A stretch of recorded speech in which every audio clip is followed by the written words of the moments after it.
Hey folks, I wanted to give an introduction to a recent paper, Hausdorff versus Gromov-Hausdorff distance, which is up on the archive and is joint work with Florian Frick, Sushovan Majhi, and Nicholas McBride.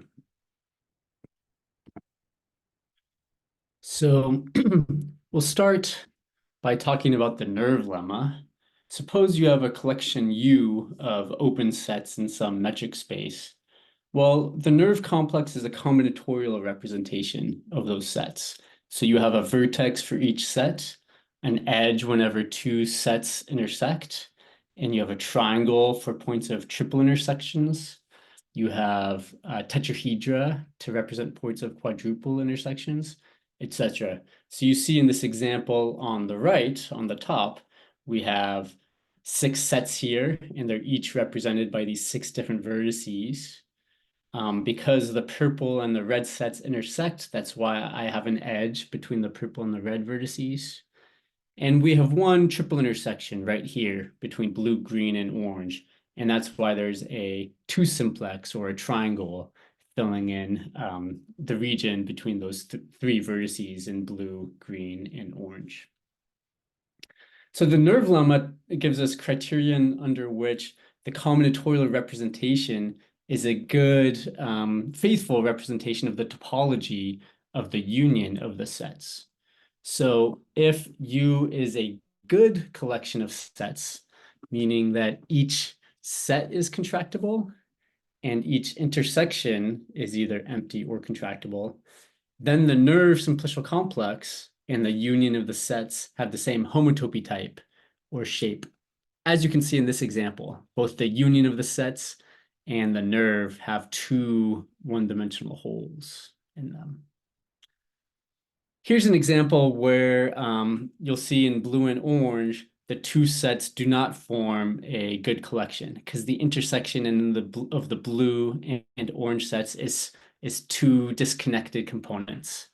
And therefore, the nerve and the union of the sets need not have the same shape. And they don't here. The union of the sets is an annulus, whereas the nerve is a line segment that doesn't recover the whole. All right, so when you have a good collection, the nerve lemma says that the nerve simplicial complex has the same shape as the union of the sets in the collection. We'll apply this to Čech complexes. So Čech complexes are nerve complexes when you choose your collection of sets to be balls in some metric space.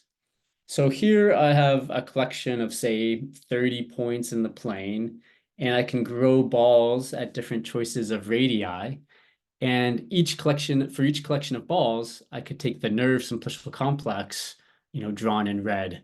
And sort of the philosophy of applied topology or persistent homology is to represent a data set at multiple choices of scale and to estimate the shape of the data set based on what features persist over different choices of scale.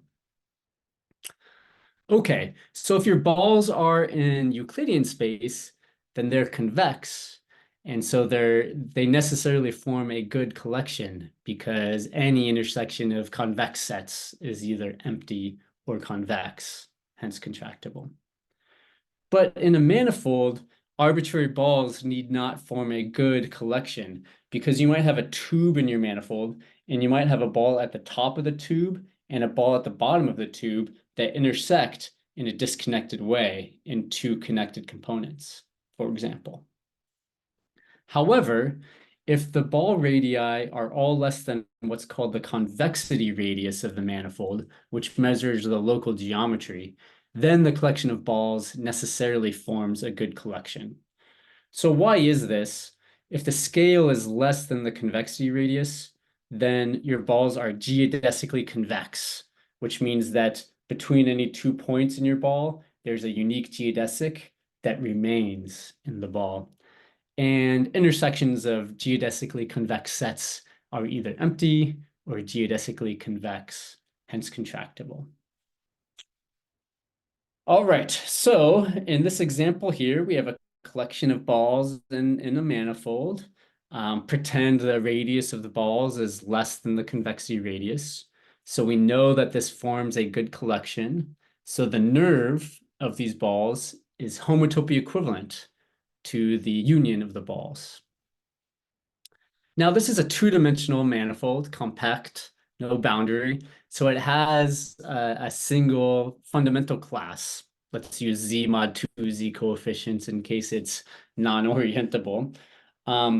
Right, so the two-dimensional homology has a single non-zero class. This union of the balls is a proper subset of that manifold. And therefore, by sort of the theory of the fundamental class, this union of balls can't have two-dimensional homology in this picture because the balls don't cover the manifold. So that will come up again later. When we have an n-dimensional manifold, let's use Z mod 2 Z coefficients, so we don't care whether it's orientable or not. The union of balls will recover that n-dimensional homology class called the fundamental class if and only if the balls cover the entire manifold. All right. So in this project, we're going to lower bound Gromov-Hausdorff distances, which is a hard task to do. Let me first describe Hausdorff distances in order to afterwards describe Gromov-Hausdorff distances. Let X and Y be compact metric spaces. If they're two subsets of the same metric space, then the Hausdorff distance between them is just how much do you need to thicken one set until you contain the other in both directions. So let's say X is this set of 20 points in the plane and Y is this curve in the plane. We need to look, first of all, how much do you need to thicken X until you contain Y? And here you can see that we've thickened X by enough. Also, we need to look at how much do you need to thicken Y until you've contained X. So when I thicken Y, I get sort of this ribbon. All right, so what's the smallest scale such that if I thicken X by that scale to get this union of balls, and if I thicken Y by that scale to also get an infinite union of balls or this ribbon, right, what's the smallest scale such that each thickening contains the other set? All right, that is the Hausdorff distance. For the Gromov-Hausdorff distance, we don't assume that our metric spaces X and Y come from a common metric space. X and Y are just abstract metric spaces, that don't need to have anything to do with each other. So here's my abstract metric space X and my abstract metric space Y. The first definition that you should see of the Gromov-Hausdorff distance is that it's the infimum over all isometric embeddings into a common metric space Z, where you then look at the Hausdorff distance in this common metric space Z. So here in this example, X and Y are both embeddable in the plane, and I can embed them in the plane in a way such that they align quite well. And then I could look for the Hausdorff distance once I've aligned them in the plane. But one reason why this definition is hard to compute or even hard to think about is because it's hard to think about all possible metric spaces Z that admit isometric embeddings from X and Y. So lower bounding Gromov-Hausdorff distances is hard in some sense because you'd have to infimize over a large class of spaces and maps. Okay, so in summary, Hausdorff distance, your spaces are already given to you, aligned in some good or bad way, and you just ask how much do you need to thicken either space until you contain the other. Gromov-Hausdorff distance, you have abstract metric spaces, they're not necessarily aligned, and you infimize over all possible alignments, and then look at the Hausdorff distance. If we're looking at, say, the Hausdorff distance between X and M, where X is a subset of M, then you only need to thicken in one direction. We only need to thicken X to contain M, because M already contains X. So this thickening is not quite enough. I need to thicken a little bit more until my thickening of X contained M. Let me give you an equivalent definition of the Gromov-Hausdorff distance that will be easier to work with for us. So the proof of this equivalence is due to Kaltern and Ostrovsky. We have a factor of 2 on the left-hand side, but you could turn that into a 1/2 on the right-hand side if you prefer. Twice the Gromov-Hausdorff distance between two compact metric spaces x and y is equal to the infimum over all possibly discontinuous functions h and g going in either direction of the maximum of 3 terms. So I want to find functions h and g going in either direction that have low distortion and that have low co-distortion. So in this picture, x is a subset of points from this 3-hole torus, and y is this 3-hole torus. The distortion of the map H going in one direction is you look for sort of the worst pair of points, x and x prime, in your domain. Worst in the sense they have a distance between them in the metric space x, and their images, h of x and h of x prime, have a distance between them in the metric space y. And you compare those distances.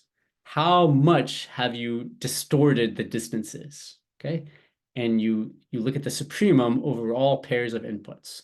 The maximum amount that you've distorted the distances, that's the distortion of this map H.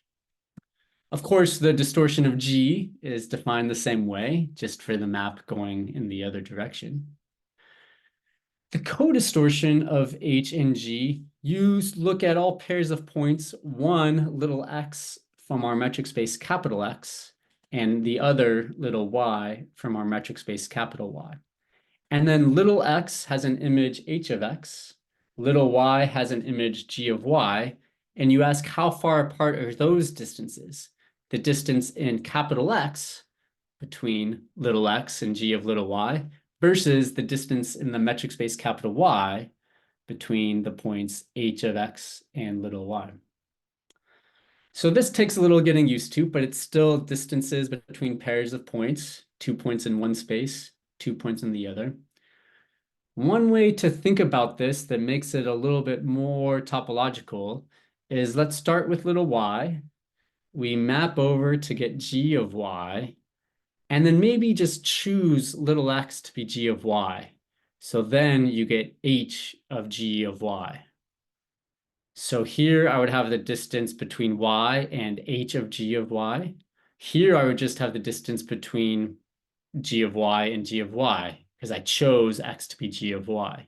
So this distance would be 0, it would disappear, and I'd just be asking, if I start with y, go to g of y, and then h of g of y, how far away is that? You know, how much has that point moved? So that starts to now feel like a homotopy equivalence, right? In topology, 2 maps form a homotopy equivalence if you look at the compositions and those are homotopic to the respective identity maps. Here, we're just asking for something that's metrically similar to a identity map for these compositions.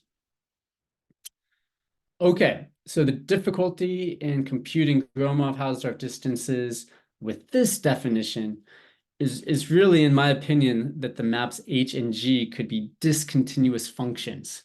They don't need to be continuous, but we'll turn them into continuous functions between Čech complexes so that we could find topological obstructions in order to lower bound Gromov-Hausdorff distances. All right. So we're here at the main theorem that I wanted to share. We're going to answer or start to study the following question. Suppose you have a manifold, M, compact Riemannian manifold, and you sample points from it. So your point sample, let's call it X.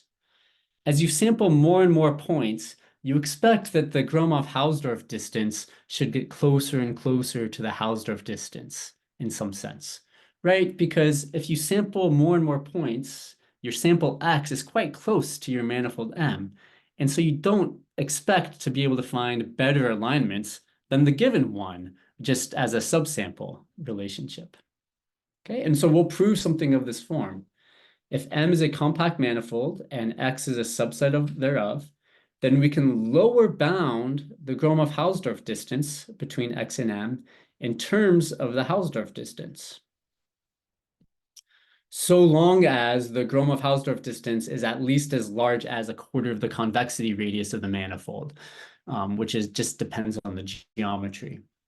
So you should read this as, if I sample enough points so that the Gromov-Hausdorff distance between my sample X and my manifold M is smaller than a quarter of the convexity radius, then I get this bound that the Gromov-Hausdorff distance is lower bounded by a reasonable constant times the Hausdorff distance, 1/2 here. Hausdorff distances are easy to compute, and so we're getting a nice computable lower bound on something hard to compute, the Gromov-Hausdorff distance. Okay, so we think of this as a nice proof. We hope this proof can generalize to give proofs of related facts. And the format of the proof is really the way I tried to describe this theorem. If the sample is close enough to the manifold in the Gromov-Hausdorff distance compared to the geometry or convexity radius of the manifold, then we lower bound the Gromov-Hausdorff distance in terms of this reasonable constant, 1/2 here, times the Hausdorff distance. I should have emphasized earlier that in this setting where X and M are already aligned, of course, the Gromov-Hausdorff distance is upper bounded by the Hausdorff distance. Just use the alignment you're given. And so it's nice to have a nearly matching lower bound on the Gromov-Hausdorff distance in terms of the Hausdorff distance as well. What does the proof look like? Let's multiply this first equation by 2. Twice the Gromov-Hausdorff distance is less than half the convexity radius, so pick R to be in that gap. Then multiply this equation by 2. Twice R is less than the convexity radius, so fix a positive epsilon such that 2R plus epsilon is still less than the convexity radius. Now, we have discontinuous functions, g and h, going from m to x and from x back to m. That was, by the definition of the Gromov-Hausdorff distance, and twice the Gromov-Hausdorff distance is less than r. So the distortion of those maps, g and h, is less than r. Therefore, I can use those maps, discontinuous functions between x and m, to induce continuous maps on Čech complexes. So how do these continuous maps work? Well, from M, I map each point in M under this function g into x, okay? And two balls in M of radius epsilon, if they intersect, well, when I map into x, I've only changed distances by at most this distortion r. So as long as I thicken the balls in x by r, those balls still intersect in x. And similarly, I take 2 points in x, I map them by the function h back to m, and then if the balls of radius r plus epsilon intersected in x, well, here this map h only changes distances by at most the distortion r. So then the larger balls of radius 2r plus epsilon are guaranteed to intersect in m. So g and h were just functions between x and m, these functions. G bar and h bar are the induced maps on Čech complexes, which are well defined, as I sort of alluded to. And the topology on the Čech complexes is such that if you have a simplicial map, then it is a continuous map on Čech complexes. And G bar and H bar are indeed simplicial maps. So this is a lot of the magic sauce. From our discontinuous functions between metric spaces, we induced simplicial and hence continuous maps between Čech complexes. Now, remember what I was saying, how if I start in Y and then I do G and then I do H, metrically, this was close to the identity map. That happens here. If I first do G and then H, metrically, that's close to the inclusion map on Čech complexes. And so you can prove that this composition is contiguous and hence homotopy equivalent to the inclusion map, which will play a key part for our proof. All right, since 2r plus epsilon is less than the convexity radius, I have these balls in the manifold, and the balls have scale epsilon or 2r plus epsilon, which is less than the convexity radius. So the nerve lemma says up to homotopy, these spaces are the manifold M, and the inclusion map between them is just the identity map on the manifold up to homotopy. Now, if we had r plus epsilon less than the Hausdorff distance between the sample and the manifold, then these balls or in X wouldn't cover the entire manifold, right? The balls would be too small to cover the manifold. So this Čech complex here in the middle, built on the sample X, would be homotopy equivalent to the union of the balls, which is a proper subset of the manifold. So apply homology with Z2 coefficients in the dimension of the manifold. So if it's an n-dimensional manifold, apply n-dimensional homology. Here for this picture, let's apply two-dimensional homology. These two Čech complexes built on the manifold are homotopy equivalent to the manifold. So we recover the fundamental class, Z mod 2Z. This Čech complex in the middle is homotopy equivalent to a proper subset of the manifold. So it doesn't recover the fundamental class. It's a 0 in n-dimensional homology. Yet I argued for you that this composition here, G bar followed by H bar, was contiguous or homotopy equivalent to the inclusion, hence inducing an isomorphism on Z mod 2Z. But no isomorphism from Z mod 2Z to itself factors through the 0 group, right? That is our algebraic contradiction. Therefore, r plus epsilon has to be at least the Hausdorff distance between the sample and the manifold. And this is for all such r and epsilon. And remember, r was just slightly larger than twice the Gromov-Hausdorff distance. So we conclude that twice the Gromov-Hausdorff distance must be at least as large as the Hausdorff distance, giving this factor of 1/2 right there.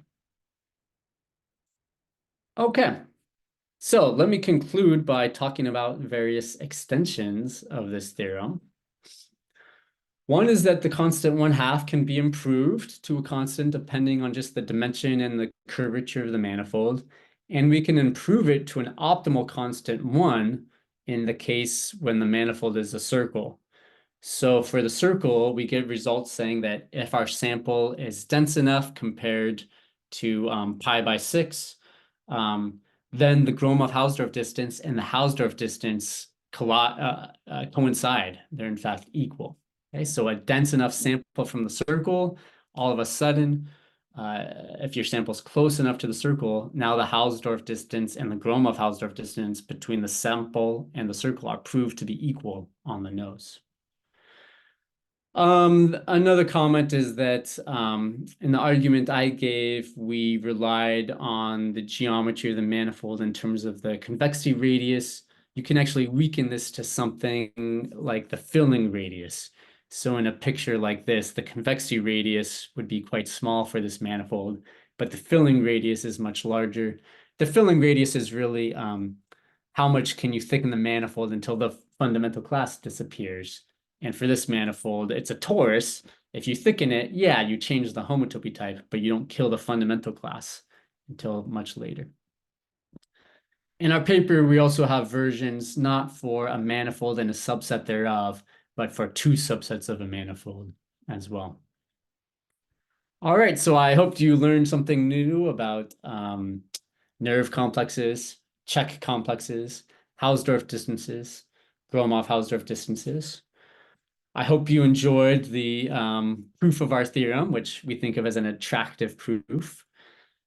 We've generalized this theorem in a couple of ways, but we hope folks in the community can go on and generalize many of these ideas in totally new, different ways. So thanks so much for your time and attention.